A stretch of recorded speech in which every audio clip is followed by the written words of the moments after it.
দেখো বন্ধুরা, এই চিকেন স্টুটা বানিয়ে নিয়ে তোমাদের দেখাচ্ছি। ভ্যারাইটি মৌ কিচেনে আবার একটা নতুন রান্না নিয়ে চলে এসেছি। আমি আজকে বানাবো চিকেন স্টু। তার জন্য আমি কড়াই দেখো তেল নিয়ে নিয়েছি, সাদা তেল দিয়েছি, আর 1 চামচের মতন মাখন দিয়ে দিচ্ছি। এখানে দেখো চিকেন স্টু বানানোর জন্য আমি কি সবজি নিয়েছি। গাজর, পেঁপে, আলু, টমেটো এইটা নিয়েছি। আর তোমাদের কাছে বিনস থাকলে বিনস দেবে, আমার কাছে এখন বিনস নেই। আমি এইগুলো দিয়েই করে নেবো চিকেন স্টুটা। এই দেখো এখানে আমি নিয়ে নিয়েছি ডালচিনি, 4টে লবঙ্গ আর 2টো এলাচ ফাটিয়ে আমি তেলে দিয়ে দিই।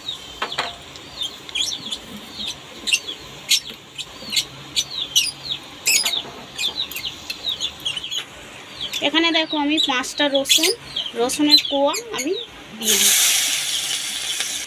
আমি এখানে একটা গোটা পেঁয়াজ কুচিয়ে নিয়েছি, দিয়ে দিলাম। আমি এখানে আদা কুড়ে নিয়েছি, আমি 1 গাঁটের মতন আদা কুড়ে নিয়েছি, আদাটাও দিয়ে দিচ্ছি।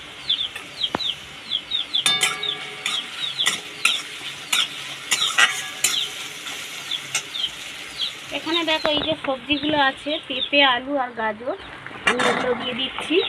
আমি বাজারে যেতে পারিনি, আর ওই জন্য আমি বিনসও আনতে পারিনি, যা গরম। তোমাদের কাছে থাকলে দেবে। আমি টমেটোটা এখন দেবো না, টমেটোটা পরে দেবো। এখানে দেখো আমি এই পরিমাণে চিকেন নিয়ে নিচ্ছি। এখানে 500 গ্রাম চিকেন আছে, একটা লেগ দিয়েছে এরকম। আমি এইগুলো চিকেনের মধ্যেই, আলুগুলোর মধ্যেই দিয়ে দিচ্ছি। আমি এর মধ্যে দিয়ে ভালো করে ভেজে নেব। এখানে দেখো আমি চিকেনটা দিয়ে দিয়েছি। এখানে আমি 500 গ্রাম মতন চিকেন নিয়েছি, আমি এটা এর মধ্যে দিয়ে দিয়েছি। দিয়ে আমি ভালো করে নেড়ে নেব। আর এখানে নুন আর গোলমরিচ গুঁড়োটাও দিয়ে দেব। আমি এখানে পরিমাণ মতো নুন দিয়ে দিচ্ছি।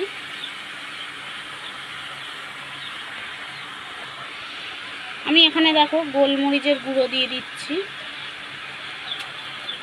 আমি এখানে দেখো 5টা লঙ্কা নিয়ে নিয়েছি, চিরিনি গোটা আছে, দিয়ে দিচ্ছি। দিয়ে আমি এটা ভালো করে ভেজে নিয়ে তারপর তোমাদের দেখো। এখানে দেখো আমি ভাজা জিরে গুঁড়ো আমি দিয়ে দিচ্ছি এর মধ্যে। আমি 1.5 চামচের মতো ভাজা জিরে গুঁড়ো দিলাম। এখানে দেখো আমি অল্প পরিমাণে বিন নুন নিয়ে নিয়েছি। বিন নুনটা অবশ্যই দেবে, বিন নুনটা দিলে কিন্তু স্বাদটা আরও বেড়ে যায়।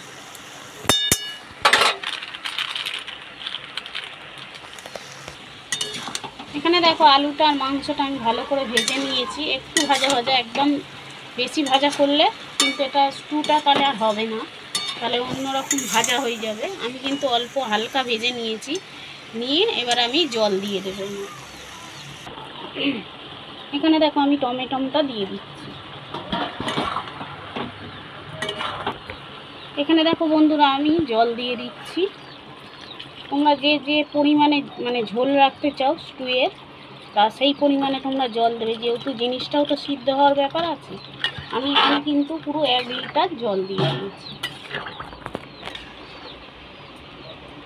আমি দেখো 1 লিটার জল দিয়ে নিয়েছি। আমি এবার চাপা দিয়ে দিচ্ছি। এটা চাপা দিয়ে হলে তারপর তোমাদের দেখাচ্ছি। এখানে দেখো বন্ধুরা আমি ঢাকাটা খুলে নিচ্ছি, খুলে নিয়ে তোমাদের দেখাচ্ছি।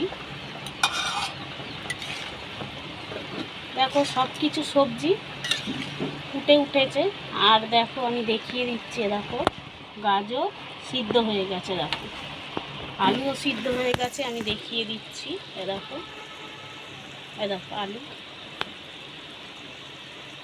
আলুও সিদ্ধ হয়ে গেছে, তোমরা দেখতে পাচ্ছ।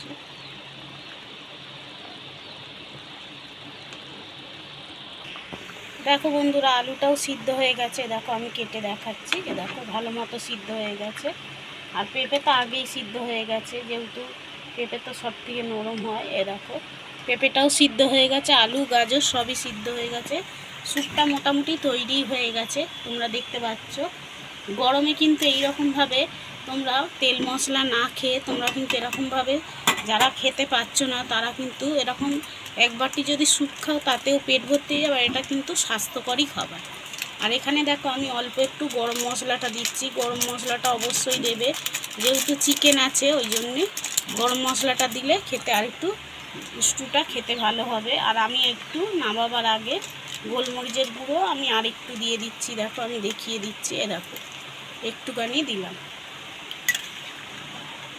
তাহলে দেখো এটা স্টুটা কিন্তু আমার হয়ে গেছে।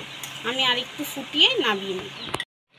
দেখো বন্ধুরা, এই চিকেন স্টুটা আমি তোমাদের বানিয়ে দেখালাম, কেমন হয়েছে অবশ্যই কমেন্ট করে জানাবে। আর এই গরমে কিন্তু তোমরা তেল মশলা না খেয়ে এরকমভাবে কিন্তু চিকেন স্টুটা বানিয়ে খেতে পারো। যারা একদমই গরমে খেতে পারছো না, এরকমভাবে খেতে পারো। খেলে কিন্তু এটা স্বাস্থ্যকরী খাবার, খেলে তোমাদের ক্ষতিকারক হবে না, উপকারী হবে।